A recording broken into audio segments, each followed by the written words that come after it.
Welcome to this video, what to do if you find your child watching pornography. Bismillahirrahmanirrahim. Assalamu alaikum wa rahmatullahi wa barakatuh. My name is Dr. Ayiesha Malik. I'm a GP and mental health coach.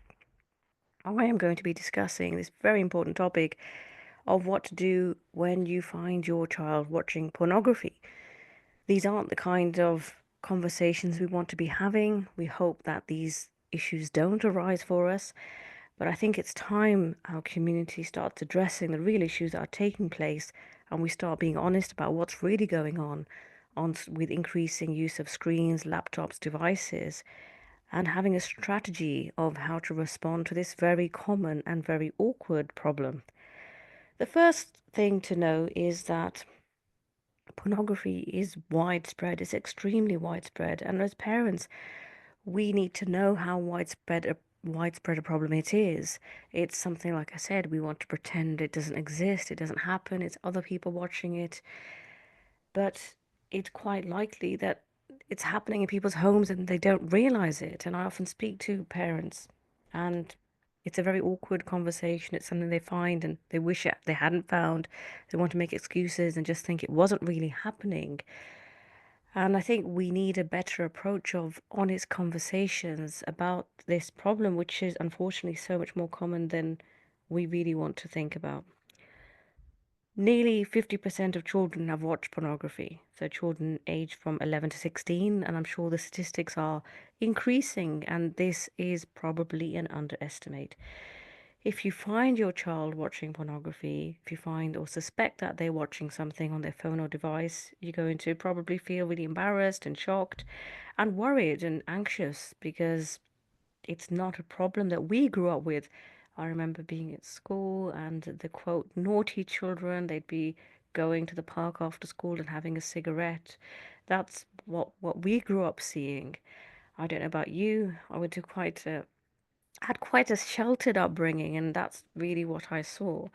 And nowadays we're faced with problems that we just never experienced, and we don't know really what's going on or understand the internet, the dangers of it, and how fast things are really evolving, and how scary and dangerous it is. A lot of us have got worried about our children being outside in the wrong company, getting involved in drugs, playing outside, and getting abducted. So we think they're safe inside the home and they're in their bedroom, they're doing their work, but actually the dangers of online exposure are so phenomenal. We need to be as equipped as possible to deal with these issues. The average age of first exposure to pornography is 11. Again, may well be an underestimate in children. As soon as they have access to screens, there's a likelihood that they can get exposed to things that we don't want them to have seen. And it's easy with online access to really become exposed to things, and encounters can even happen accidentally. The statistics suggest boys are more exposed than girls, and 93% of boys have seen it before the age of 18, and 63% have viewed pornography before the age of 18 for girls. The first thing is to just stay calm. Sometimes we find something and when we're just so shocked, it's like urgent. We need to just quickly grab the device and grab our child. And I think the first thing is to realize that it is a serious issue. It is a really important issue. And I know you know that, but not to make it into an emergency. There's nothing on fire here. The best way to address it is just firstly by staying calm. Remember, this is a test from Allah subhanahu wa ta'ala. Allah is testing us. These children are an amana. We're worried, we're anxious because we love them and we want the best for them. We want them to become good human beings, religious human beings, people that fear Allah, that are guiding their eyesight. And we realize that there's a danger of being exposed to these things that children may well not be aware of. So you want to stay calm, you want to turn to Allah subhanahu wa ta'ala. Make a dua, say inna lillahi wa inna ilayhi raji'un. This is what we say when there's a calamity, not just when someone's passed away. And you want to just gather your thoughts and think about how to speak to your child. You might make yourself a tea or coffee, just take some deep breaths and come and speak to your child about whatever it is you found. You need to gather more information. You need to speak to them. You need to realize that you're a team here. This isn't about your child doing something and you coming along to tell them off. You're a team, and this is going to take an effort and a plan and compassion and accountability to work through it. You might want to involve your spouse. So if you're the mother finding out, you might want to involve the father. Every family is different, and you need to have some hikmah. Some families, the relationship between the parents isn't very good. And it's another reason that we need to really work on our marriages and ensure that we have a good relationship with our spouse, because the children's tarbiyah really is dependent on the house being a functional household. And when there are problems, ideally, the husband and the wife, the mother and father dealing with them together will bring the best outcome for the child, because the father is a role model for the boys, for example. He has his own positive energy that he can give to those boys that the mother can't. The mother often has compassion. The father might have stricter boundaries that the children feel they don't want to let him down. With the mother, it's more nurturing. And Allah subhanahu wa ta'ala has made it that the husband and wife together bring the best in that child, bring out the best in that child. So ideally, you want to work together as a team. You want to speak to the other parent. You want to come together, get your thoughts together, and one of you or both of you speak to the child together, depending on what works best. If it's very embarrassing for the child, you might want to just, the mother deals with it and the father knows what's going on. So work out what works best for you. But if the relationship isn't very good with your spouse, then it might be more awkward and more difficult to have a joint effort here. Practice gratitude. So remind yourself that it's not worse, whatever the calamity is. Alhamdulillah Rabbil Alameen, it's not worse. And this perspective helps to give us hope. And the initial response that we have, our initial reaction, is really important, because if we start shouting and getting angry, that's going to make the child defensive, and it can affect the future for that child and how they respond to this. I'm not just saying let's just be hugely compassionate. Islam is the amazing balance, and it has accountability, self-respect with compassion. And with that combination, we bring out the best in ourselves. So we need to have all three. It's not just about self-compassion, it's not just about accountability. It's about bringing all these resources Allah subhanahu wa ta'ala has given us to have hikmah, to have wisdom in approaching the child. And every child's different, every household is different, and whatever situation is going on is different. So don't act in haste, speak to the other parent, and also maintain confidentiality beyond that. It's not something that aunties and uncles and neighbors and other people need to know about what's going on with your child. Let's not embarrass them. We sometimes forget, we think, oh, our children, they kind of belong to us and we can embarrass them and we can tell everyone what's going on in their lives. But have some respect for your child and maintain that veil for your child. Islamically, we shouldn't be discussing haram or sins with people unnecessarily. If you need advice from someone, imams or teachers or someone like that, that's fine. But otherwise, keep it as private as you can and give your child some space to heal and be there for them. So stay calm, non-judgmental, avoiding to get angry, avoiding shaming the child, and avoid being just completely disappointed with them. You want to try and reassure them. You want to have openness, encourage them to tell you what's going on. There might be more to it. There can be a lot more to online issues than just watching some image. It's not like our day where we I remember going to newsagents back in the day, and there'd be some magazine at the top, and it would just have some images of inappropriate images. But nowadays, pornography is a lot more than that. And we really don't know what's going out there, because we don't, alhamdulillah, Rabbil Alameen, most, we're not watching it. So we don't know what the children or that child is watching. But what I'm hearing is it's a lot more horrific and a lot more going on than just simple images. There might be action, there might be videos they're watching, and you just want to speak to your child and just discuss things with them, what's been going on, and give them a chance to explain and what happened and what were they watching and why were they watching it, or who sent them something, and just be try and get some information, try and be empathetic to your child. So show some compassion to them and acknowledge that some children, it's just been accidental.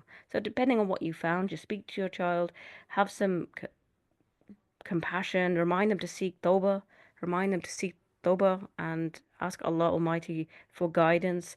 And um, you want to really have a good relationship with your child. And that's one reason it's important to have a good relationship with your child. So when these challenges come along, you have a loving, kind, understanding relationship where they trust you and they know you're on their side and you're there to help them. One thing I tell my child is whenever you have problems, your mom is here to help you. I'm on your side. And once I'm involved and I know what's going on, I can help you get out of this problem as quickly and painlessly as possible. And they've got to trust that you are on their side to help them. We want to encourage positive behavior and help them to make better choices, focus on moving forward and not just dwelling on past mistakes. You want to celebrate small steps. So today you've had less time on the screen, today you've been doing other things. Help teach them self-control and be that role model for them. Children are copying our behavior. If we're spending too much time online, and many of us are struggling trying to cut out time on our phones ourselves, then that's something maybe the family can adopt. Let's try and have some screen-free time. Let's make du'as together. Let's have some family circles. Let's establish better, healthier online behaviors. And let's do other things. So, physical activities, encourage them to play sports. Don't just keep telling them, don't do this, don't do that, don't do this. For every time we're saying no, we need to have, okay, we'll do these things instead. Take them to play football, take them swimming, take them to for martial arts training where they can develop better posture, confidence, and learn how to channel their energy in positive ways. These things do cost money. There's a cost of living crisis. Even meeting up in the park with some other ladies playing football. All you need is grass and football and keeping your children entertained with other children, having family time, having games nights at home, getting a old Ludo board and playing games with your children. They're happy to spend time with us. So we need to make that time and spend it with them trying to do arts or reading and having a structured daily routine with limited screen time as much as possible. They might need to do homework, they might need to have online lessons and supervising them, having parental controls and preventing them just going online when they're bored. Often children are bored or they're sad or something like that and they're seeking out online behavior. It can be just that they're bored, it was accidental and a complete one-off incident. It might be there's something else going on like online addictions or even there's issues with bullying and with children, and that's why you need to find out what's going on. And if you need help for your child, then involving people, involving professionals that can help you with whatever's going on with your child and encouraging them to do hifz. Hifz is a really good way to spend your childhood, help them to develop their memory. It helps them to develop a link with the Quran, and children memorize with so much ease, and it's something that will stay with them in the dunya and the akhirah, inshallah. And tell them just to come and find you if they're ever bored or they're thinking of doing something or looking at something inappropriate. Let them know that you're available and you're around and they can just come and find you and you'll do something together. And encourage them to start noticing patterns. Well, if you start what when you get bored, what do you do? Notice that boredom. Notice that it's time to do something and notice these patterns. It's having self-awareness is a really amazing skill because often there's a strategy for doing things and we don't realize it until we start becoming more aware of what's going on. So the main message for today is you're not alone. If you find that your child is watching inappropriate images, please stay calm. Don't panic and speak to your child, seek guidance from Allah subhanahu wa ta'ala, encourage your child to speak to you and speak to other trustworthy parents that you can for advice and hopefully people in the community, religious coaches, religious imams, for example, coaches like myself who can help provide guidance for parents. And may Allah subhanahu wa ta'ala help us. Inshallah, there'll be more and more resources available for Muslim families to help work through these problems so we can ensure that our children guard their eyes, guard their ears, and guard their limbs and use their time as productively as possible. Unfortunately, the pornography industry spends billions of dollars trying to get our children addicted to their material so they can get lifetime customers. And our children are very vulnerable, and it's almost like there's a trap, and we don't, and our children may well fall for that trap. When something goes wrong, it's often not just one thing that goes wrong. It's not just your child has done something inappropriate. There's a whole system of things that have gone wrong. And a huge part of the problem is that society sees pornography as normal. And because there's so much money being generated from it, they're targeting children and they are the marketing experts. And they're often targeting children's YouTube channels, places where children will go, almost like the kidnappers go to the parks and they know where the children hang out. These professionals know where children hang out online, and they go there to try and find them. So it really isn't just about your child and their fault. There's a whole system trying to get your vulnerable child addicted to these behaviors. I haven't particularly talked about addictions, but online behavior, online pornography can become an addiction.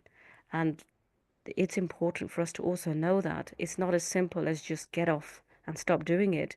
That child may need more support than you realize. So I hope that this video opens up that conversation amongst Muslims, that we can start having these conversations, we can start having dialogues, we can start seeing workshops for parents and workshops for children to help address these problems. It's unfortunately not a topic, like I said, we want to discuss, but we need to discuss. If you ever think your child is in more harm or more danger, please seek professional help. Don't be so ashamed and so worried about people judging you. It's really important to put your child first and look at what they need to get them out of this difficult situation if that's where they are. Okay, take care, inshallah. May Allah subhanahu wa ta'ala bless us all and protect our children. Assalamu alaikum.